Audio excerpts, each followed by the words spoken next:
Sa isang malayong kaharian, may isang haring nagngangalang Fernando. Siya ay kilala sa kanyang kabutihan at pagmamahal sa kanyang mga nasasakupan. Ngunit sa kabila ng kanyang kabutihan, mayroon siyang isang lihim. Tuwing kabilugan ng buwan, naglalaho ang hari mula sa kanyang palasyo at walang sino man ang nakakaalam kung saan siya nagtutungo. Ang buong kaharian ay puno ng bulong-bulungan. Sinasabi ng ilan na siya ay nakikipag-usap sa mga diwata sa kagubatan. Sabi naman ng iba, siya ay naglalakbay sa ibang mundo. Ang katotohanan ay mas mahiwaga pa kaysa sa kanilang mga haka-haka. Noong bata pa si Haring Fernando, naligaw siya sa isang malalim na gubat. Doon, natagpuan niya ang isang mahiwagang bukal na binabantayan ng isang matandang ermitanyo. Sinabi ng ermitanyo na ang sino mang uminom mula sa bukal ay magkakaroon ng kakayahang makausap ang mga hayop. Sa kanyang pagkauhaw at pagiging bata, uminom si Fernando.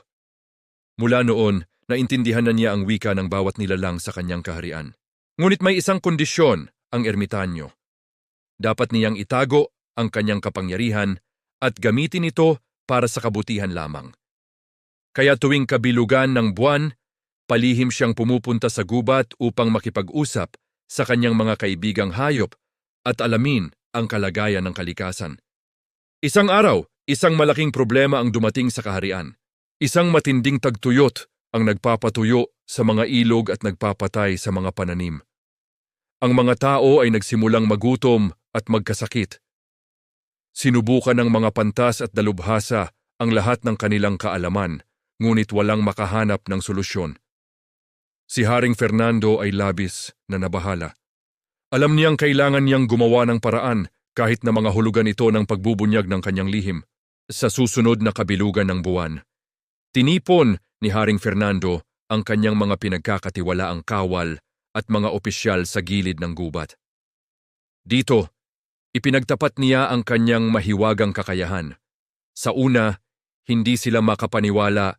Ngunit nang magsimulang magsalita ang hari sa mga ibon at usa na lumapit sa kanila, napalitan ng pagkamangha ang kanilang pagdududa. Tinanong ng hari ang agila kung saan nagmula ang tagtuyot. Sinabi ng agila na may isang malaking higanteng bato na humarang sa pinagmumula ng ilog sa tuktok ng bundok. Hindi na nag-aksaya ng panahon si Haring Fernando. Pinangunahan niya ang kanyang mga tauhan, kasama ang tulong ng mga hayop sa gubat, patungo sa tuktok ng bundok. Ang mga oso ay tumulong sa pag-alis ng mga naharang na puno. Ang mga baboy ramo ay naghukay ng daan. At ang mga agila ay nagsilbing gabay mula sa itaas. Pagdating nila sa ituktok, nakita nila ang napakalaking bato. Sa pagkakaisa ng mga tao at hayop sa ilalim ng pamumuno ng kanilang hari, dahan-dahan nilang naitulak ang bato. Biglang bumuhos ang tubig, dumaloy pababa sa ilog, at muling nagbigay buhay sa lupain. Nang bumalik sila sa kaharian, sinalubong sila ng masigabong palakpakan. Ang mga tao ay nagdiwang hindi lang dahil sa pagbabalik ng tubig, kundi dahil sa pagkatuklas sa tunay na pagkatao ng kanilang hari. Mula noon, si Haring Fernando ay hindi na lang isang mabuting pinuno, kundi si ang haring mahiwaga, na nagturo sa kanila ng kahalagahan ng pagkakaisa at paggalang sa lahat ng nilalang. At ang kanyang alamat ay naipasa sa bawat henerasyon, isang kwentong puno ng hiwaga, katapangan at pagmamahal. Salamat sa panonood. Kung nagustuhan ninyo ang kwento ni Haring Fernando, huwag kalimutang mag-like, share at mag-subscribe para sa mas marami pang kwentong tulad nito. Hanggang sa muli,